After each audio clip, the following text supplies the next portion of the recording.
ناوی خدای مازن و دلوا دبیجن جنک هبو او یادان عمر بی میره وی مره بی اویجن که جیلک هبی جیلا خو خدا ندگر هم روژا داوی جیل دوشیتن شیر اوی جیل بو دکاندار کد بر دکاندار جی هر گاوکا ویژن که شیر اینا با او شیر داله ورگرید تنهای شیر و یان ده پارا دا باوه یان جی تشتک داوه او جنکه چو مالا خو بجیتن وقتا که دور و درش هو دوام کر روژه که خدان دکانه بو شکک چید بیتن چونکه پیش دا وقت اویجن که او شیرت اینا چجارا ندانا سر ترازی هما ده گوت تمام و باوریا خو جنکید اینا بجا روژه که شک بو چید بیتن بجیتن کانی که از برای خوب دم دان سر ترازی کانی که او شیره چند کیلوه شیر دان تا سر ترازی برای خودت 900 غرام او ظلامه عاجزت بید یعنی بیشتر جنکه ما تو شرمنا کی تو حیله و حواله مت کی اوه هندی تا او شیره بو من اینای من هر سر کیلو کی حساب کره از برای خودم 900 غرام یعنی اوه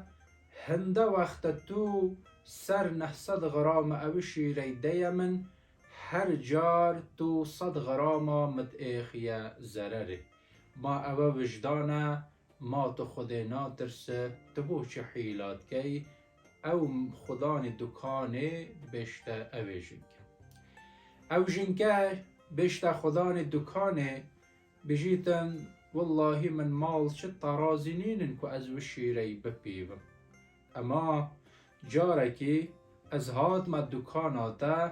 من کیلو وکا شاکر کری تا کیلو وکا شاکر دامن من او شاکره بری مال هر گاوکی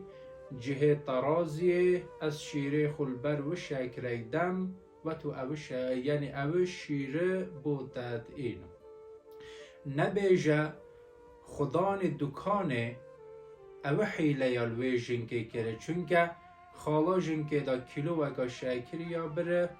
اما خدان دکانه 900 غرامت شاکره یدایه ویجا لیره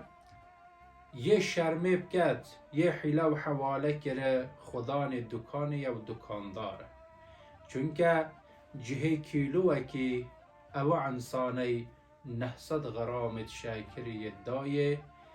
نبیجه چند جارا او جنکه او شیره بیویتن بر او شاکره او اصلا او ظلامه حیله و حواله الخو کرد ویجا درسا او سرهاتی او کو ام حیله و حواله چجارا الانسانه که ناکن اصلا ام خود که ویجا تبیت ام حیله و حواله نکن چونکه پیغمبر صلی الله علیه و سلم بیجتن من غشنا فلیس منا اوی کو مد خوابینید اوی کو حیله و حواله و گندلی المدکتن اول منیه اگر پیغمبر جی ایکل خو حساب نکتن او مازنترین جزای و مازنترین نخوشیه